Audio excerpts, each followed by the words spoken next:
Maelekezo ya mwezi wa 11. Mwezi wa 11 wa Kiebrania uliitwa mwezi wa Kislev. Saidie mtoto. Uliitwa mwezi wa Kislev. Mkumbuke mwezi wa 9 ulikuwa ni Kislev. Inatofautiana kidogo, huu ni Kislev. Waebrania waliita mwezi wa 11 Kislev. Sisi kwa Kiingereza tunaita mwezi gani wa 11? Disemba. Novemba. Sasa katika mwezi huu wa 11 ulikuwa ni mwezi wa majira ya nuru. Ulikuwa ni majira ya nuru. Season of lights. Ulikuwa ni majira ya nuru. Kwa hiyo Waebrania waliamini ya kwamba katika mwezi wa 11 nuru itawazukia. Majira ya nuru. Kwa hivyo nataka niwaambie mwezi wa 11 huu ambao tumeuanza, ambao Waebrania ilikuwa ni majira ya nuru, na sisi kwetu nataka niseme ya kwamba mwezi huu Mungu aufanye kuwa ni majira ya nuru. Nuru ikuangazie katika kila unapokwenda.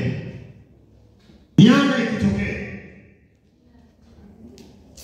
nuru inapokuzukia, wakati wote inapokuzukia nuru ikaja kwako, lazima mambo yako yafanikiwe. Kwa hiyo kwa Waebrania mwezi ulikuwa ni mwezi wa nuru. Ulikuwa ni mwezi ambao wasingetembea katika giza. Ulikuwa ni mwezi wa kuzukiwa na nuru. Na mimi natamka kwamba mwezi wa 11 kwa katika maisha yako, katika nyumba yako, uwe ni mwezi wa majira ya nuru. Bwana akuangazie utakapokwenda. Nyumba yako iangazie katika jina la Yesu. Yawe ni majira ya nuru kwako. Lakini ulikuwa ni mwezi wa ndoto njema. Waebrania waliamini, na mimi nataka uamini leo kwamba ndoto, uwe na ndoto, kwa mwezi wa ndoto, ndoto njema.